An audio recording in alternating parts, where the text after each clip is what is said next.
Hello, how you living? R6S4/Smoking here, and today I'm debuting my DPS Support Hunter build.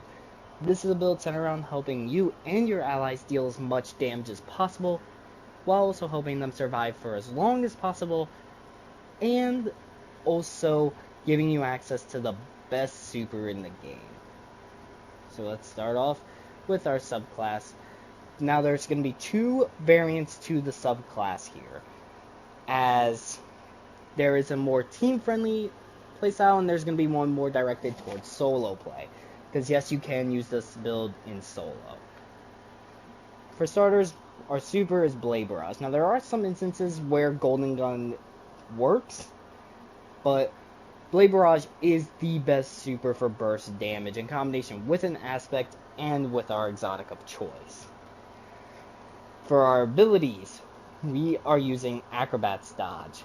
This gives us and our allies Radiant, which is a 25% damage buff, I'm pretty sure, and also gives our weapons that doesn't have any anti-champion capabilities anti-barrier. So for example, this season, grenade launchers don't have any champion capabilities, so they would benefit from Radiant and give them anti-barrier, which is really nice.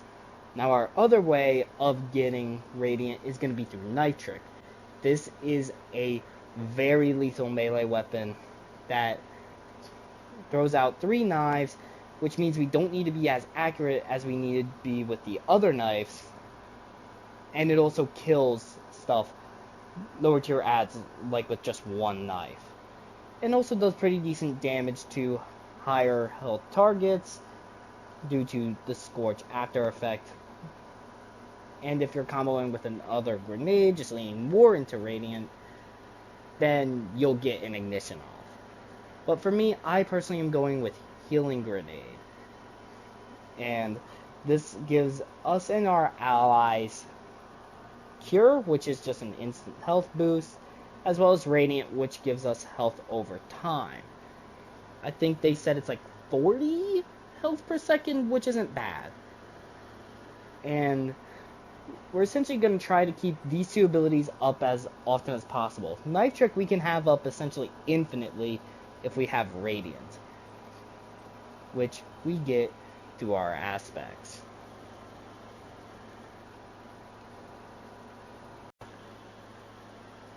Now starting off with our aspects here, we have Knock 'em Down, which buffs our Blade Barrage by giving it more projectiles, which essentially means more damage.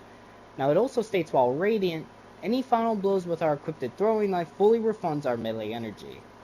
Essentially saying we get Knife Trick infinitely, which is really nice for the mods we are using on our gauntlets. Now my other fragment is going to be aspect, misspoke there. My other aspect is going to be On Your Mark, which states precision final blows grant us and nearby allies increased weapon handling and reload speed for a short duration. Activating your class ability grants maximum stacks of On Your Mark. What this essentially means is that when we activate our Acrobat's Dodge, we give us and nearby allies a 25% damage increase and a increase in their reload speed and handling, which is really nice for specific people that love using bait and switch weapons. Now, the aspects, you can't swap these off realistically if you're going with the support hunter build.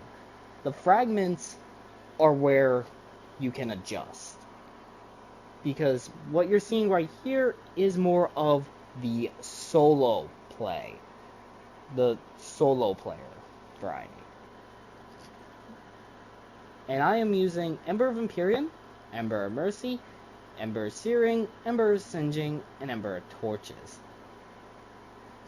Now, if you're going to go in with a team, you can take off Ember of Mercy for Ember of Solace, and take off Searing for Benevolence.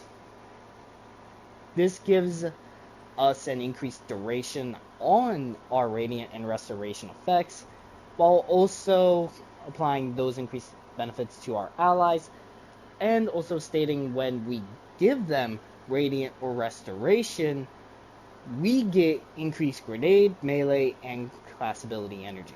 At least that's how I'm reading it. I could be wrong. But this is the team play variety. Of the ones that are lock and key, you need these ones. You're going to want Singeing, because Acrobat's Dodge has such a long timer. It has such a long cooldown. I want to get this ability back as quickly as possible. Again, you could go with Searing instead, but I prefer having Singeing. I have Ember of Torches. This gives us the ability to proc Radiant from our Nitric, and Empyrean to keep these buffs active as long as possible. The stats on the build: 100 Resilience and 100 Discipline with as high mobility as possible. So that way we get as low of a cooldown on our class ability and grenade with a 30% damage reduction, just to keep us alive. Now on my helmet, I am running Harmonic Siphon because it costs 1 point, and we get an Orb of Power on Solar Weapon double kills. I'm also using Heavy Ammo Finder and Heavy Ammo Scout to give me and my allies as much heavy ammo as possible, and this happens a lot since we are using a exotic weapon. On my gauntlets, I'm running heavy-handed to get an Orb of Power when I kill something with Nitric. Nitric also gives us grenade energy and class ability energy through Focusing Strike and Impact Induction. My chest piece, I have Arc Resist, Solar Resist. Just use whatever resist you want. You could go charged up in this last slot here. I wouldn't recommend it. Just stay alive as much as possible. Since you're the support, you need to be alive. Now our exotic is going to be Star Eater Scales, one of the most infamous exotics of all time, which states we get extra super energy from Orbs of Power. While our super is full, we can overcharge our super, causing it to deal bonus damage and apparently heal us. And apparently this thing also gives us an overshield at max charge. I never noticed it, but apparently it's there. Anyway, I'm using Elemental Charge, Recuperation, which is better than better already, and Inveneration. This is just because I'm using Fire Sprites. If you're not using Fire Sprites, I would recommend going with Surge mods, since they do stack with Radiant. And maybe drop Inveneration, since I feel like you need the survivability. Now on my class item, I am using Special Finisher, which states that at 3 charges of Armor Charge, we can do a finisher and get special ammo for us and our teammates. So we're generating heavy ammo through our finders on our helmet, and generating special ammo through our class item. I'm using Powerful Attraction. I could swap this off and go Outreach, but I just like having the orbs tracked to me. I'm also using Bomber to get our grenade back when we pop our class ability. Again, you can go Outreach. This build is really flexible.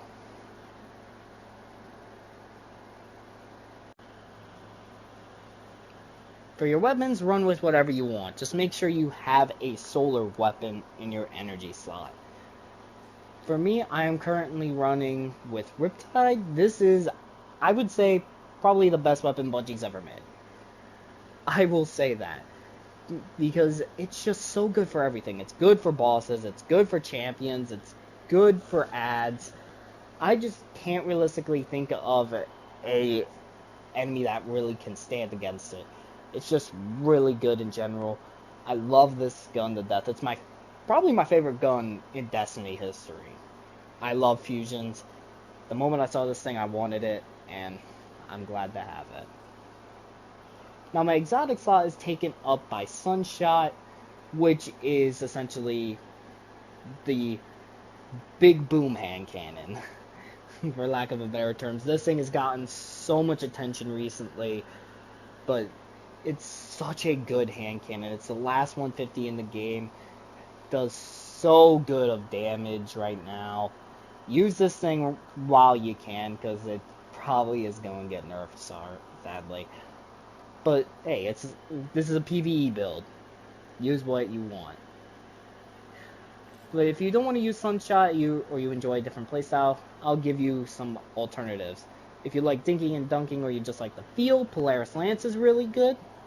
If you're a bow boy, Kiku's Divination. If you're feeling really weird, use Vex Mythoclast. But if you feel like you're the king of weird, use Devil's Ruin. Honorable mention to Tommy's Matchbook, because this is also good too. And in my heavy slot, I just have the other half, because Eager Edge Sword Skating is fun. But yeah, there you guys go. I am now going to do the Legend Lost sector and show you guys the build there.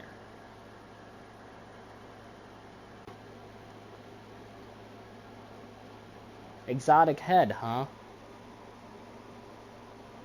Yeah, no, I can easily make a sex joke there, but I'm not going to right now. I don't feel like it.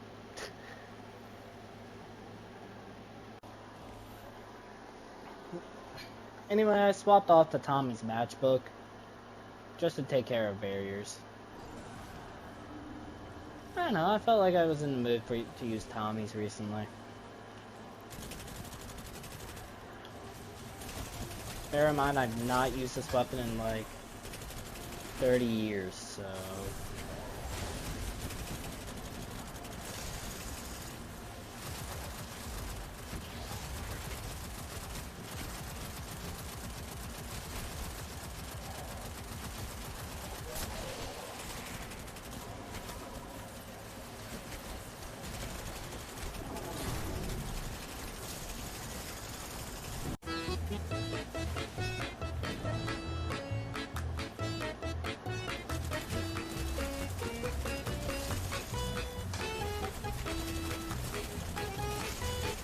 What the hell?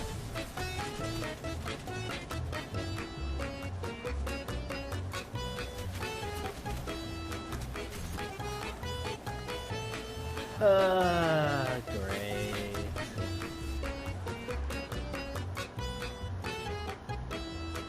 God, I love it when barriers always just freaking... What is this?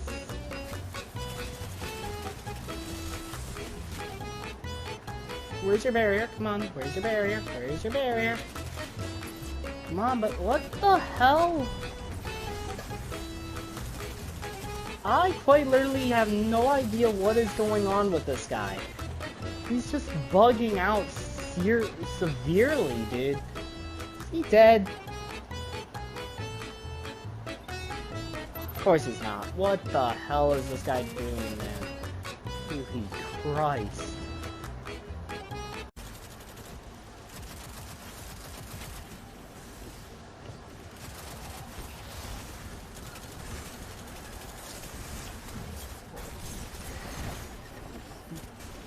Alright, so I'm gonna explain that really quick. As you notice, I jumped back.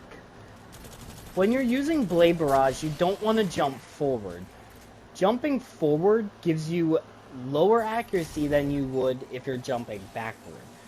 It's something to do with the animation. I don't know entirely why it happens, but it just happens for some reason. I can't explain it. It's just one of those weird things in Destiny 2.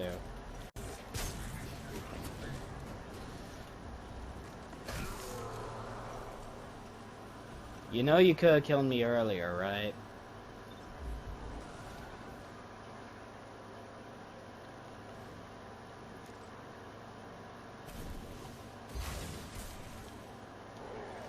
Skills.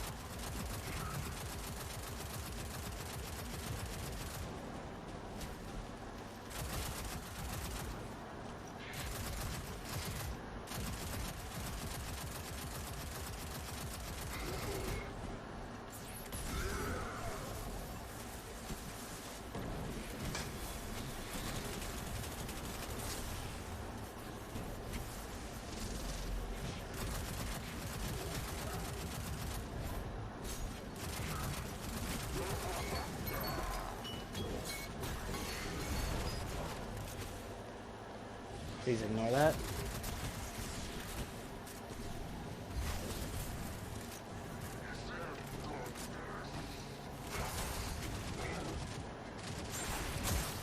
Oh crap.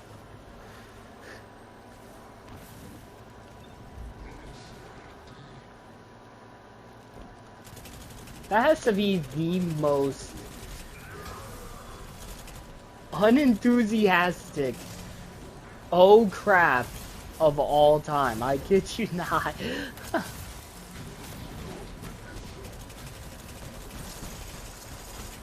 Oh jeez.